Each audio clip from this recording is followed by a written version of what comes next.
একটা ব্যবসা শুরু করতে গেলে সর্বপ্রথম যে ব্যাপারটা চ্যালেঞ্জিং হয়ে দাঁড়ায় সেই ব্যাপারটি হচ্ছে মার্কেটিং। মার্কেটিং আপনারা কীভাবে করবেন? এই ভিডিওটি হচ্ছে মার্কেটিংয়ের পার্ট 1। আপনারা কীভাবে মার্কেটিং করবেন এই সিরিজটা যদি আপনারা দেখেন তাহলে কিন্তু আপনারা মার্কেটিং সম্পর্কে সমস্ত তথ্য কিন্তু পেয়ে যাবেন। তো চ্যানেলটি নতুন হয়ে থাকলে সাবস্ক্রাইব করুন এবং ভিডিওটি ভালো লাগে থাকলে লাইক করবেন। তো চলুন শুরু করা যাক। মার্কেটিংয়ের প্রথম ধাপ হচ্ছে আপনাদেরকে জানতে হবে মানুষ কী চাইছে, মানুষের কী দরকার। এই জিনিসটা কিন্তু সবথেকে বড় এবং গুরুত্বপূর্ণ বিষয়। মানুষ কী চাইছে, বর্তমানে কী ট্রেন্ডিং চলছে, বর্তমানে কী ডিমান্ড রয়েছে, এই জিনিসটাকে কিন্তু সর্বপ্রথম আপনাদেরকে রিসার্চ করতে হবে বা আপনাদেরকে ধরতে হবে। কীভাবে ধরবেন?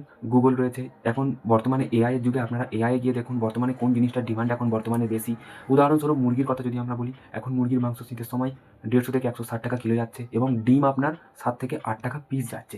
আপনি যদি তাহলে ডিম এখানে উৎপাদন করেন বা যদি আপনি মাংসের জন্য মুরগি পালন করেন তাহলে কিন্তু এখান থেকে আপনি একটা ভালো প্রফিট কিন্তু ইনকাম জেনারেট করতে পারবেন। তেমনভাবে এখন বর্তমান সময়ে আপনার 25 ডিসেম্বর রয়েছে। 25 ডিসেম্বর কেকের যে ডিমান্ডটা, যে সমস্ত কোম্পানি আপনার কেক তৈরি করে তারা কিন্তু প্রচুর পরিমাণে কেক তৈরি করছে, কারণ জানে 25শে ডিসেম্বর আসছে, মার্কেটে কেকের ডিমান্ড বাড়বে। ওই কারণে তারা কেকের প্রোডাকশান বাড়িয়ে দিচ্ছে।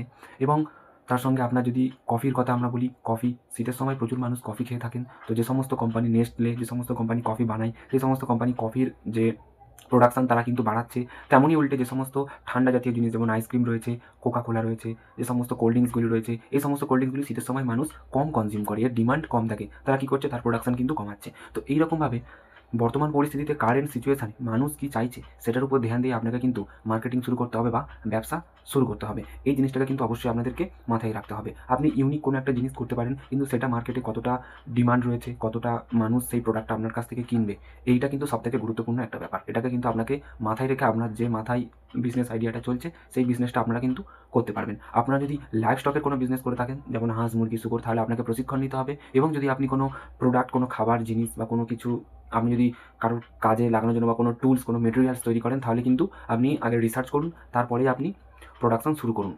তো এই জিনিসটাকে কিন্তু আপনাদেরকে মাথায় রাখতে হবে। আগে মার্কেটে ঘুরুন, আপনি যে প্রোডাক্টটা তৈরি করবেন সেই প্রোডাক্টটার দোকানে আপনি যান, গিয়ে সেই প্রোডাক্টটার দাম কেমন, দাম সেই প্রোডাক্টটার বর্তমানে সেটা যাচাই করে দেখুন। মানুষ কীভাবে সেই প্রোডাক্টটা কত দাম দিয়ে কিনছে দেখুন, সেই প্রোডাক্টটার কত দাম পড়ছে দেখুন। আপনিও নিজে সেই দোকান থেকে সেই প্রোডাক্ট কিনে দেখুন। তো এইরকমভাবে কিন্তু আপনাকে প্রথম দিকে মার্কেটিংটা করতে হবে এবং অবশ্যই মার্কেটে যেমন ডিমান্ড থাকবে তেমন কিন্তু আপনাকে কাজ করতে হবে। মার্কেটের ট্রেন্ড অনুযায়ী আপনাকে কাজ করতে হবে। আপনার এমন একটা প্রোডাক্ট, সেই প্রোডাক্টের মার্কেটের হয়তো ট্রেন্ড রয়েছে, সেই ট্রেন্ড অনুযায়ী কিন্তু আপনাদেরকে কাজ করতে হবে। উদাহরণস্বরূপ মুরগির কথা আমরা বললাম, কফির কথা বললাম, কোল্ড ড্রিঙ্কসের আমরা কথা বললাম। আমরা যদি জামা প্যান্টের ব্যবসা শুরু করেন তাহলে এখন তো আপনার টি শার্ট বা ফুল শার্ট চলবে না। এখন শীতের সময় আপনাকে সোয়েটার, জ্যাকেট বিক্রি করতে হবে। মোটা মোটা শীতের সময় পরার জন্য ফুল প্যান্ট আপনাকে বিক্রি করতে হবে। তবেই কিন্তু শীতের সময় আপনার মালটা বিক্রি হবে। তো এখানে মেন পয়েন্ট হচ্ছে আপনাকে ট্রেন্ড দেখতে হবে এবং মানুষ কী চাইছে সেটা আপনাকে কিন্তু যাচাই করতে হবে। আপনাদের ওখানে যদি কোনো হাট বার থাকে, সেই হাট বারে যান, গিয়ে একটা রিসার্চ করে দেখুন মানুষ কী চাইছে, মার্কেটের ডিমান্ড কী মানুষের, এই সমস্ত জিনিসগুলি কিন্তু আপনাদেরকে দেখতে হবে।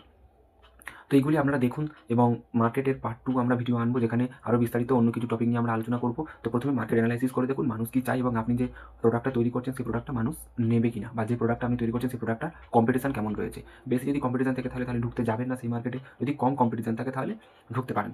আপনি যদি বেশিও কম্পিটিশন থেকে ঢুকতে পারেন, কোনো অসুবিধা নেই। আপনাকে সঠিকভাবে মার্কেটিং করতে হবে, সঠিকভাবে প্রাইসিং করতে হবে, সঠিকভাবে কোয়ালিটি দিতে হবে এবং সঠিকভাবে আপনাকে প্রোডাক্টটাকে চারিদিকে ছড়াতে হবে, অ্যাডভার্টাইজমেন্ট করতে হবে। তো অনেক কিছু কিন্তু পদ্ধতি রয়েছে একটা ব্যবসা করতে গেলে, সেই পদ্ধতি আপনাদেরকে অবলম্বন করতে হবে, নাহলে কিন্তু আপনি লস খেতে পারেন।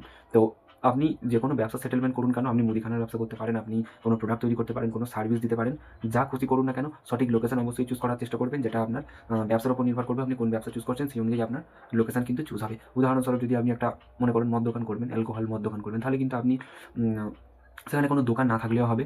আপনি সেখানে মদ দোকান করবেন, সেখানে মানুষ মদ আনতে চলে যাবে। কিন্তু আপনি যদি এমন কোনো একটা দোকান করেন, যেমন কোনো একটা খাবারের দোকান, যদি আপনি খাবারের দোকানটা যদি আপনি কোনো একটা রাস্তার মাঝখানে করেন, বা এমন কোনো একটা সোনার দোকান আপনি রাস্তার মাঝখানে করলেন, বা যে কোনো কিছু একটা রাস্তার মাঝখানে, যার দোকান প্রচুর অ্যাভেলেবেল রয়েছে এবং যার ডিমান্ড ততটা বেশি না ততটা কম না, মিডিয়াম ডিমান্ড, তেমন যদি আপনি কোনো রাস্তার মধ্যিখানে করেন তাহলে কিন্তু আপনার চলবে না, অচল হয়ে যাবে। তো এই ব্যাপারগুলি আপনাদেরকে কিন্তু মাথায় রাখতে হবে। এটাও কিন্তু লোকেশন অনুযায়ী ভেরি করে।